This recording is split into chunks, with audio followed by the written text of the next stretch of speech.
For the people who are on the inside circle, that's Nathan, that's me, that's Aaron, that's Ryan, that's Connor, that's Rebecca. And let's try to really, really hold the quiet. Really hold the quiet. You can do this. You've now, at this point, been through so much together. So was the course what you expected? Not at all. I really enjoyed the course, but for the fact that it's a course, I don't enjoy it. At first, I was like, okay, whatever, right? Like, okay, sure. There are no research papers. Right? Yeah, exactly. And then there's some students that go, oh, score, what an easy class. But no class, and I mean this in the best way possible, no class has been more emotionally and mentally taxing on me, but in a good way. I feel like something like this should not be taught in a classroom. And what's this?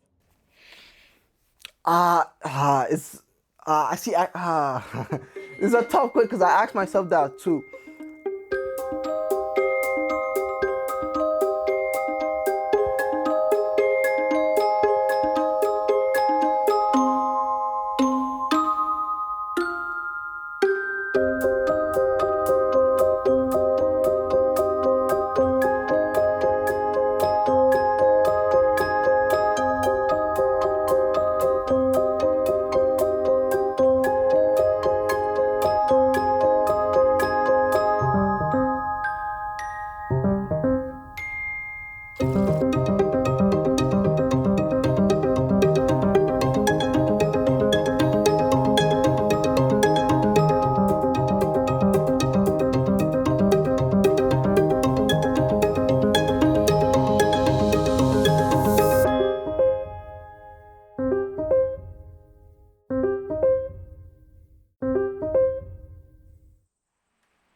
Hello.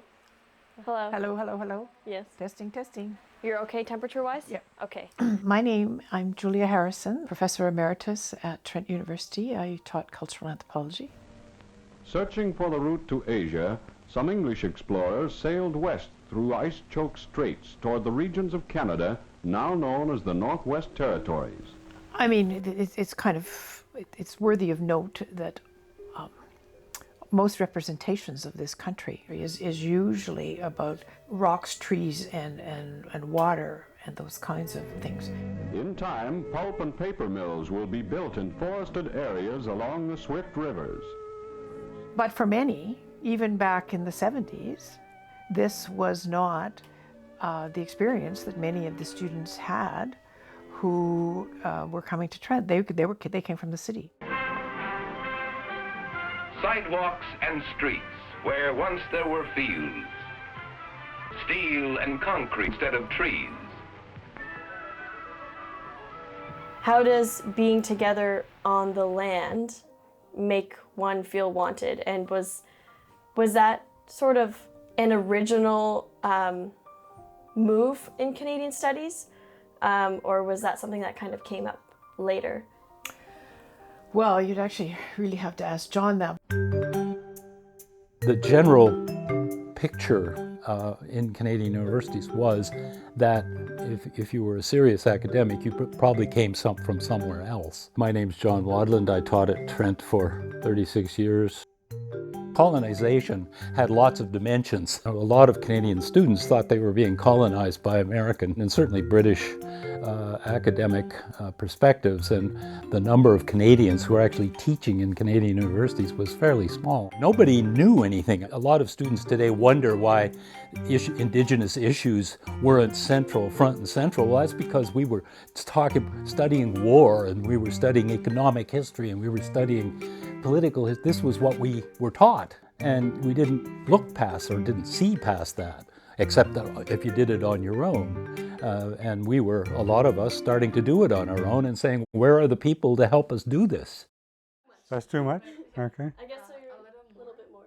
So you're like this.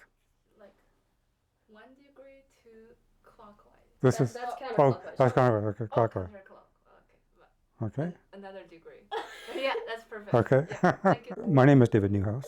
I'm Onondaga, I'm from 6 nations of the Grand River. I've been teaching a course on Indigenous settler relations now for the past couple of years for Canadian studies.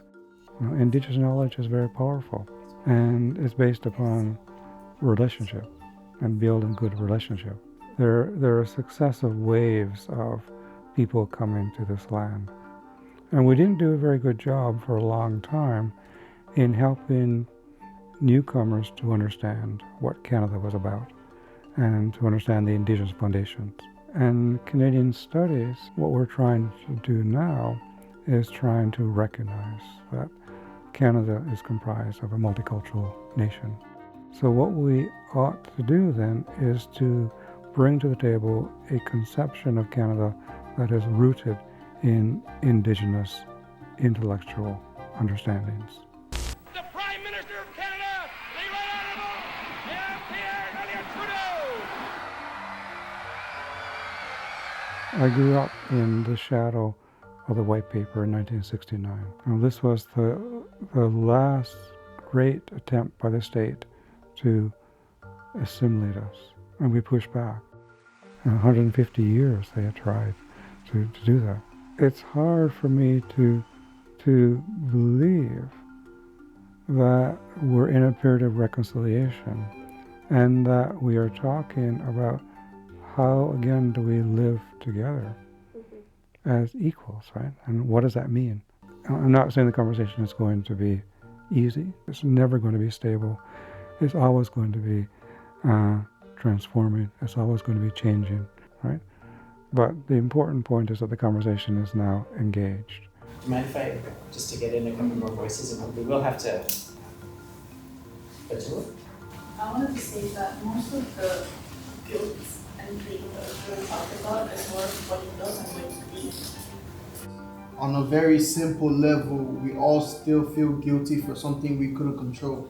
Whether it be colonization or whatever, we all in this room did not do it. Yeah, but like colonialism is still like happening today. Yeah, but I would say I feel like things like that are generalized, but you have to understand that it's only a few elites who kind of dictate that. In Iroquois philosophy, we talk about this process of discussion and debate as coming to one mind. So we're always in this process of conversation, always in the process of discussion, and always in the process of agreeing. And once we agree, it will change.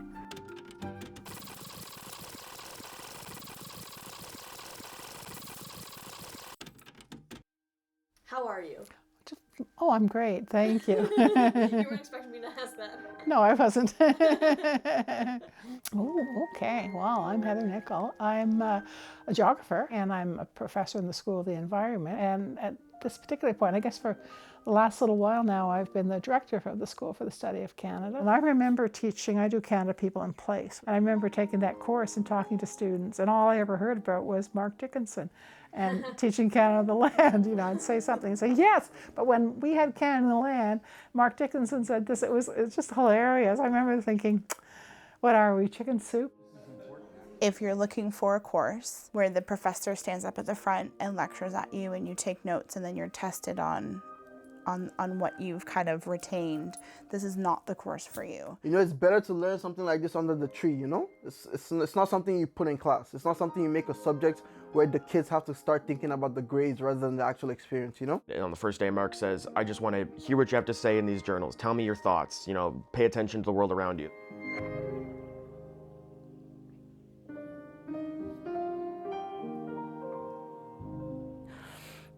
I'm definitely changed, and I could feel that change kind of just after Windy Pine.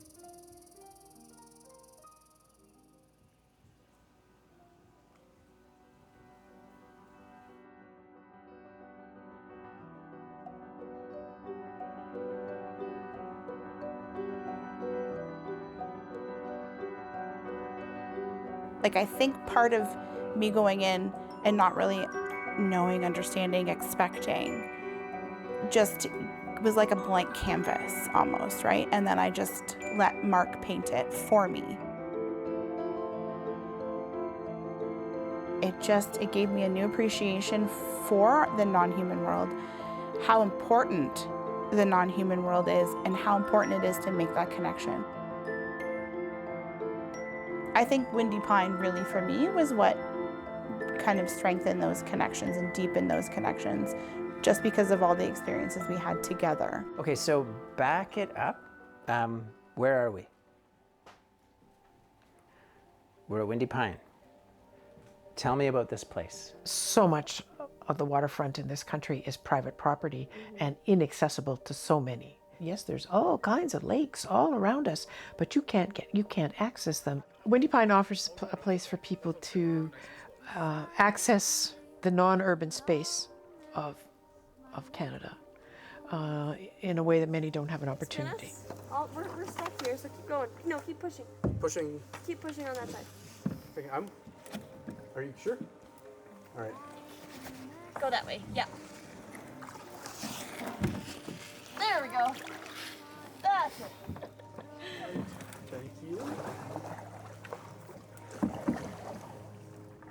Well, it had started out, as you know, as a girls' tripping camp. They would then just come and then organize themselves and then go out on canoe trips. 1941.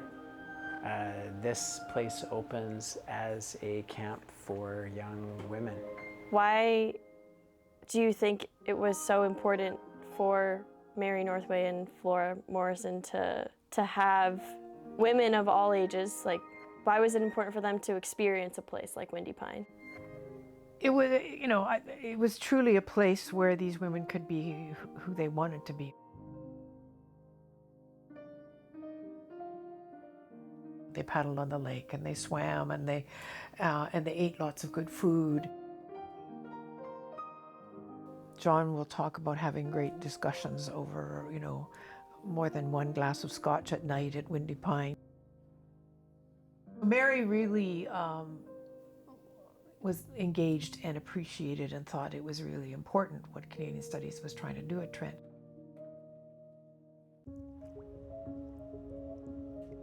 Once you're there, I think that personally I felt that there was sort of a vulnerability that was kind of coaxed out of me.